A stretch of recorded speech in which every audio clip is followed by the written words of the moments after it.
नमस्कार प्रेक्षकांनो, फायनली आता सत्याचा उलगडा होणार आहे आणि या सगळ्यामध्ये राहुल मेन कारस्थानी आहे ही गोष्ट कला सर्वांच्या समोर आणणार आहे। राहुलने हे सगळं जाणून बुजून केलेलं आहे, अद्वैतच्या जीवावर उठलेलं आहे, हे सत्य कला सर्वांच्या समोर आणणार आहे। आता हे सगळं कशा पद्धतीने येणार आणि राहुलला याची शिक्षा मिळणार का? तर हो, राहुल हा जेलमध्ये जाणार आहे आणि त्याला पोलीस घेऊन जाणार आहेत, हे आपल्याला पाहायला मिळणार आहे। त्यासाठी हा व्हिडिओ शेवटपर्यंत पहा।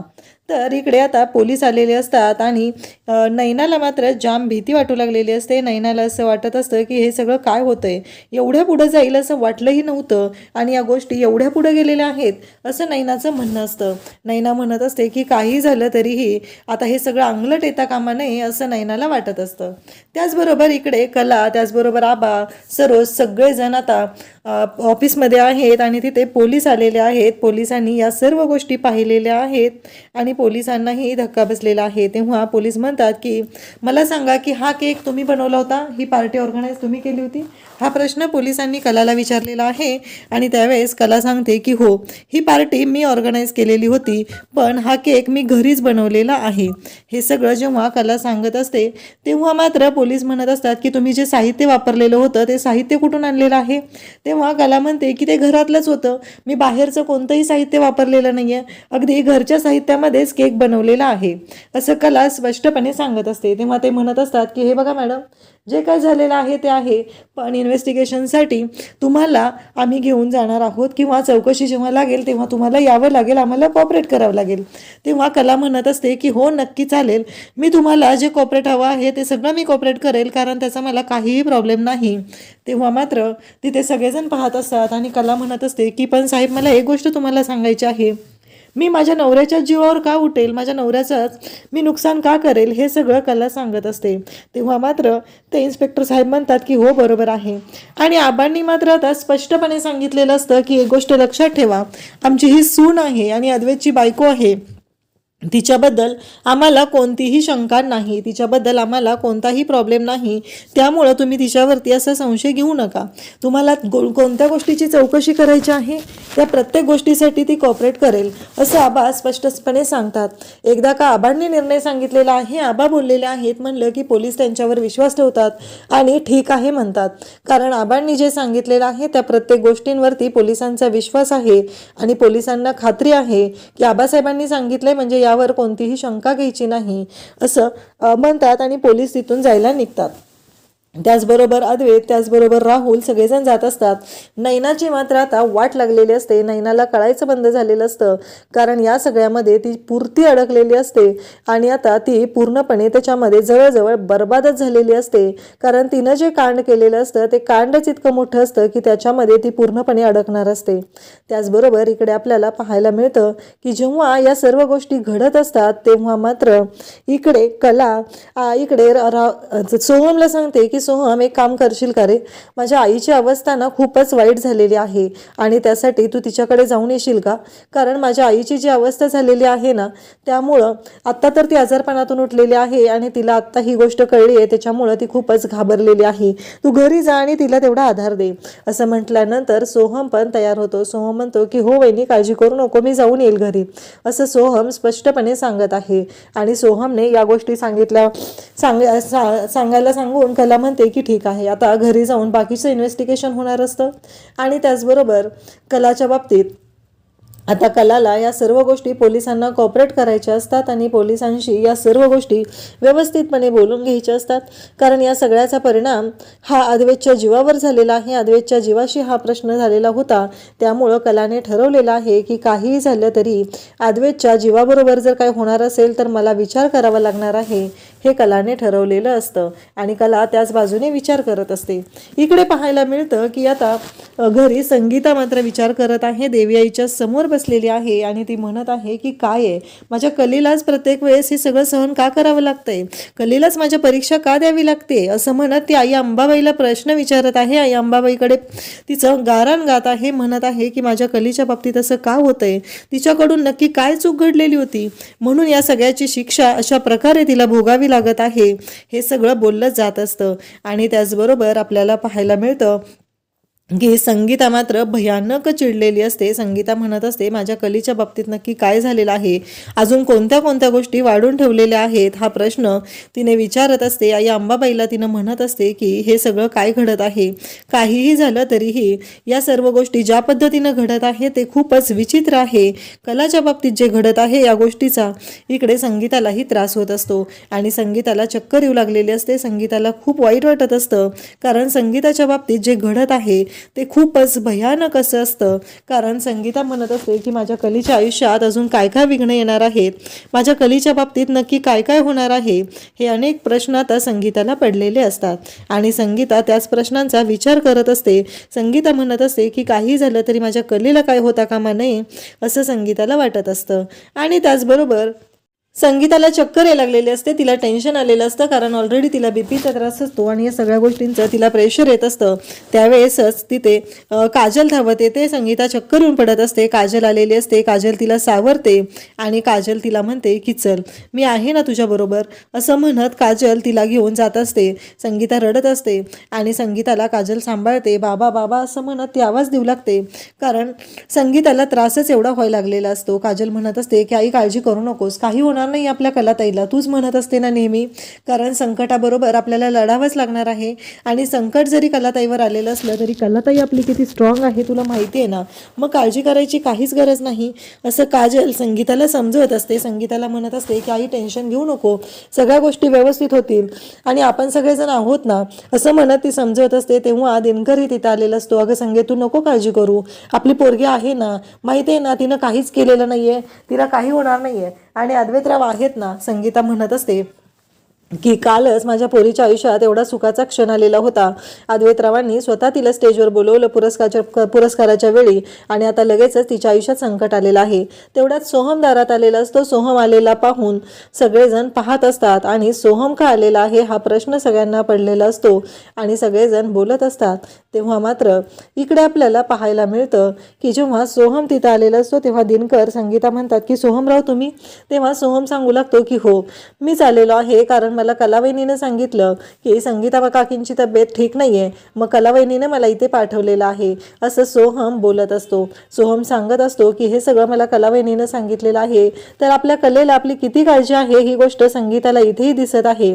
एवढ्या नडी अडचणीच्या प्रसंगी पण तिने प्रसंगावधान राखत इथे सोहमला पाठवलेलं असतं. सोहम म्हणत असतो की हे बघा संगीता काकी, कलावहिनीला काही होणार नाही, अद्वैत दादा आम्ही सगळेजण आहोत तिच्यासोबत, तुम्ही नका काळजी करू, असं म्हणत सोहम इकडे बोलत असतो.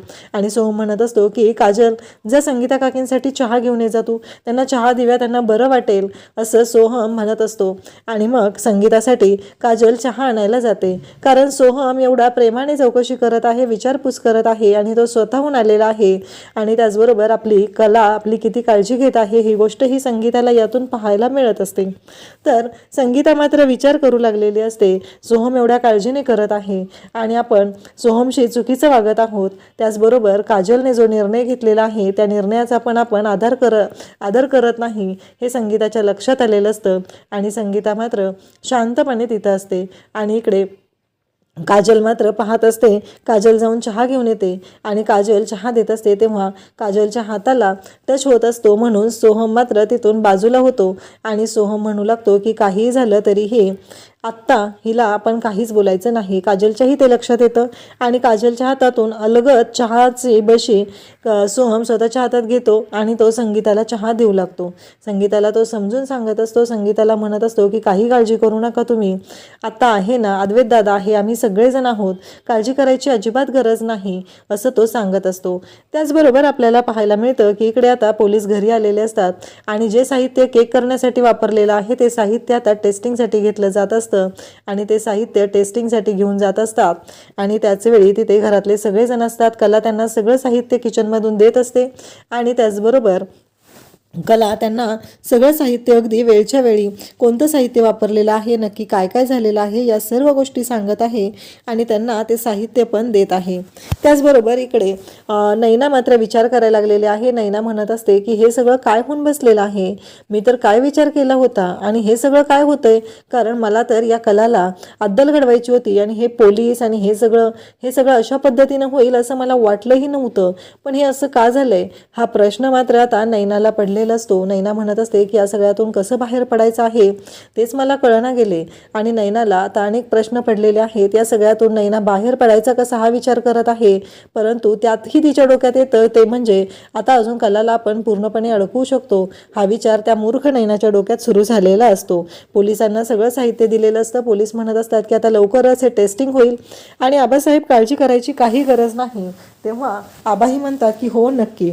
अद्वैतच्या जीवावर कोण उठलेला आहे हा मोठा प्रश्न आहे, पण या सगळ्याचं ब्लेम मात्र कलावरती आलेला आहे. कलाला या सगळ्या गोष्टीचा त्रास होत आहे. कलाला या गोष्टी सगळ्या सहन कराव्या लागत आहेत आणि सरोज म्हणत असते की आता ज्याने कोणी हे सगळं केलेलं आहे ते तर समोर येणारच आहे, त्याला तर मी सोडणारच नाही, परंतु ज्याने कोणी हे केलेलं आहे त्यांना मी आता सोडणार नाही हे सरोजच्या डोक्यात सुरूच झालेलं असतं. तेव्हा आबा म्हणत असतात की अगं सरोज काय बोलतीस तू, हे नको ते आरोप नको करूस, तुला माहिती आहे ना काही झालेलं नाही आहे आणि तर जरा थांब आता, असं म्हणत आबा तिला बोलत असतात. आणि त्याचबरोबर इकडे आबा म्हणत असतात की तू काहीही सरोज विचार करू नकोस, कारण आता सध्या या गोष्टींचा विचार करायची काहीही गरज नाही. आणि त्याचबरोबर आबांनी स्पष्टपणे सांगितलेलं असतं की शांत राहा. आणि मग इकडे सगळेजण आत निघून जातात. अद्वैतला आबा म्हणतात की कलाला घेऊन आत जा, कारण या सगळ्या गोष्टीमुळे तिला जास्त त्रास झालेला आहे असं आबा सांगत आहेत. आणि त्याचबरोबर आबांनी आता कलाला घेऊन जायला सांगितलेलं आहे.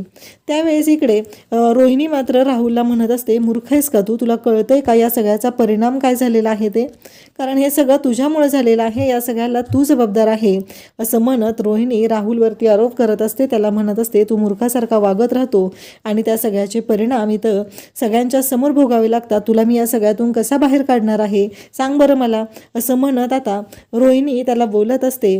आणि त्यावेळेस त्याला म्हणत असते की आता विचार कर तू काय करायचं आहे या सगळ्या गोष्टींचा आणि मी यातून तुला कसं बाहेर काढू, कारण रोहिणीला खूप टेन्शन आलेलं असतं. तिला माहिती असतं की याच्यामध्ये राहुल अडकला जाणार आहे. ती म्हणत असते असले मूर्खासारखे प्लॅन करण्यापेक्षा कोणाच्या नादी लागून जरा स्वतःचं डोकं चालवत जा आणि एकदा माझ्याशी बोलून घेत जा, यामध्ये जर तू अडकला तर किती अवघड होईल तुला माहिती आहे का, मला तुला या सगळ्यातून बाहेर काढणंही खूप अवघड होणार आहे असं रोहिणी म्हणत असते.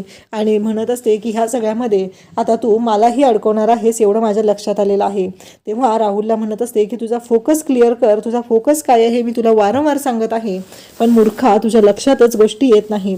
इकडे आपल्याला पाहायला मिळतं की रजनी किचनमध्ये असते, जेवण बनवत असते. त्यावेळेस तिथे नैना आलेली असते आणि नैना विचारत असते की आज काय करणार आहात. नैनाच्या डोक्यात एकच गोष्ट असते, काही झालं तरी कलाची मात्र वाट लावायची आहे एवढंच नैनाच्या डोक्यात सुरू असतं आणि नैना तेच विचारत असते. तेव्हा रजनी म्हणत असते की अगं आज ना वाटण बनवायचं आहे आणि वाटाण्यातली उसळ बनवायची आहे. त्यावेळेस ती म्हणते की मग मी बनवू लागू का. तेव्हा रजनी डायरेक्ट म्हणते की नाही कला बनवेल, कलाच्या हातची जरा चव चांगली आहे, घरात सगळ्यांना ती चव आवडते. तेव्हा इकडे नैनाही म्हणू लागते की बरोबर आहे, तुम्ही म्हणताय ते अगदी बरोबर आहे, कारण कलाच्या हातची टेस्ट खूपच छान असते ना, तर कलाच बनवेल, ठीक आहे मी तिला मदत करू लागते असं म्हणत ती मिक्सरच्या जवळ जाते. आणि तिच्या डोक्यात असा प्लॅन असतो की काहीही झालं तरी कलाची वाटच लावायची आहे एवढं ठरवूनच तिने मिक्सरच्या जवळ गेलेली असते. आणि मग मिक्सरचं बटन ती चालू करते, बटनवरचं ऑफ ठेवते आणि खालचं बटन जे आहे ते फिरवून ठेवते, म्हणजे कला आली तिनं मिक्सर चालू केला की तिला त्रास होणार हे तिच्या लक्षात असतं, कारण कलाच्या नेहमीच्या सवयी तिला माहिती आहे की कला आधी मिक्सरचं भांडं लावत असते आणि त्यानंतर त्याच्यामध्ये वाटण्याचं साहित्य चालू करत असते, म्हणजे मिक्सरचं बटन चालू करणार, भांडं लावणार आणि त्यानंतर कलाची वाट लागणार हे तिनं लक्षात घेतलेलं असतं. तर इकडे आता कला बरोबर येते, रजनीला विचारते आणि मग वाटण बनवण्यासाठी जाते. आणि ज्या क्षणी तिथे कला वाटण बनवण्यासाठी मिक्सर ऑन करते त्या क्षणी मिक्सरचं बटन चालू होतं आणि कलाचं बोट जे आहे ते मिक्सरच्या त्या पात्यांमध्ये सापडतं आणि कलाच्या हाताची वाट लागते. कला मात्र जोरात किंचाळते आणि ओरडायला लागते, कारण तिचं बोट भलतंच कापलेलं असतं, विचारही कोणी केलेला नव्हता आणि तिच्या बोटातून रक्ताची धार लागलेली असते. त्यावेळेस रजनी त्याचबरोबर नैना, नाटकी नैना आता असं म्हटलं पाहिजे, जिनं हे सगळं कांड केलेलं आहे आणि आता करून सवरून पुन्हा बाजूला झालेली आहे आणि विचार मात्र असा करत आहे की मी खरंच किती काळजी घेते हे ती दाखवत आहे. आणि हे नाटकी नैना समोर आलेली असते आणि ती म्हणत असते की अगं कला काय झालं, जरा जपून ना, एवढं असं करायची काही गरज होती का, एवढी घाई कशाला करायची, मी करते म्हणलं होतं ना, असं म्हणत ती गोड गोड बोलून आता सगळ्यांना फसवत असते, पण कलाच्या नजरेतून मात्र ह्या गोष्टी जात नसतात. कारण तिला माहिती आहे की नैना कशी आहे, नैना कशा पद्धतीनं वागू शकते, ह्या गोष्टी मात्र तिला चांगल्याच माहिती आहेत. त्यामुळं कला मात्र तिच्याकडे पाहत असते.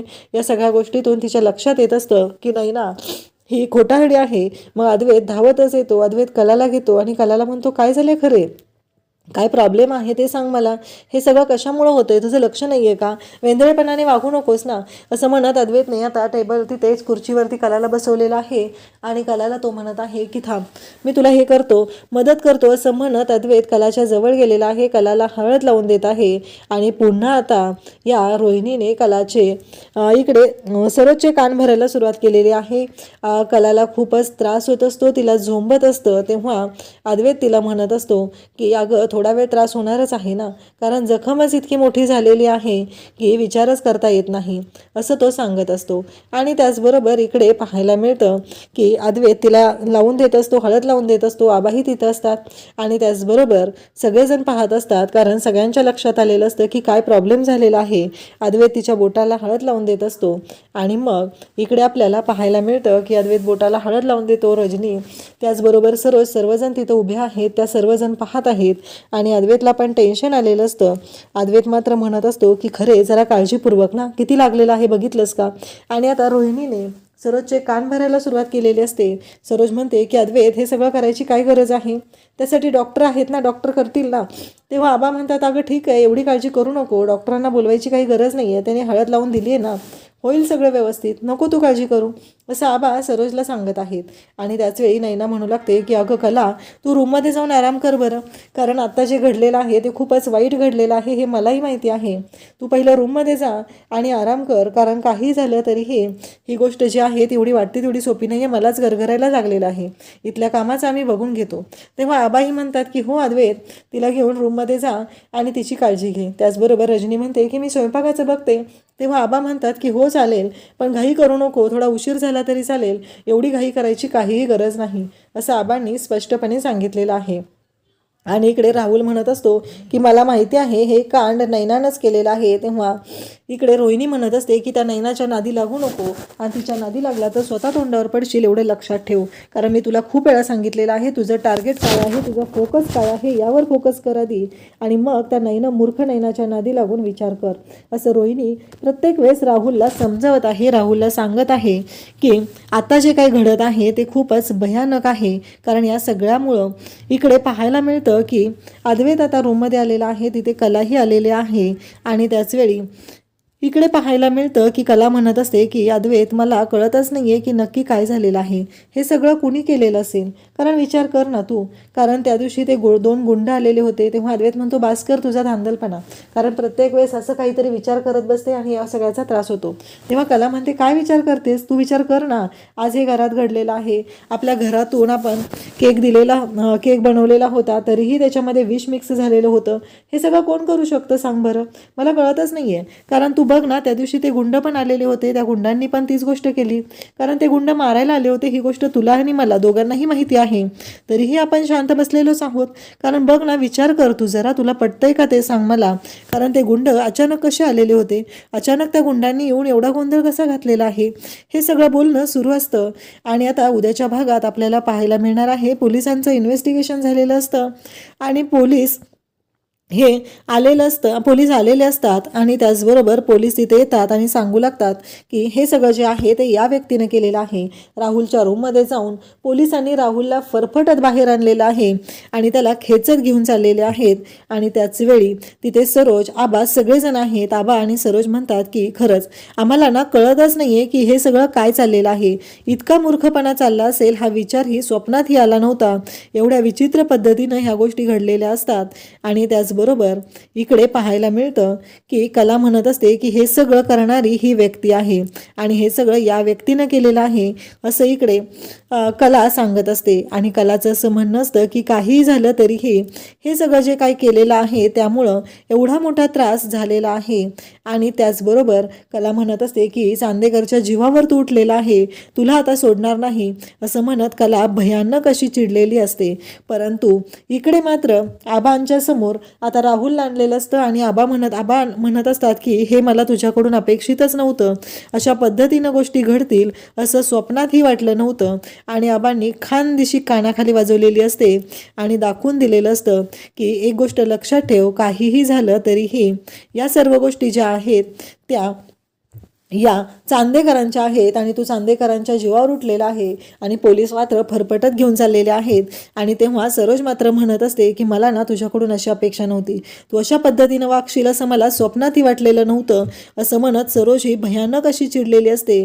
म्हणजे जी सरोज कंटिन्यू कलावर आरोप करत होती ती सरोज आता शांत झालेली आहे आणि तिच्या लक्षात आलेलं आहे की तिच्या कानामध्ये भुणभुण करणारी मूर्ख रोहिणी जी आहे, तिचा मुलगा हा राहुल हा अद्वैतच्या जीवावर उठलेला आहे, ही गोष्ट सरोजच्या लक्षात आलेली आहे. आणि सरोज मात्र आता राहुलला तिथे म्हणत असते की असं वागशील असं स्वप्नातही वाटलं नव्हतं.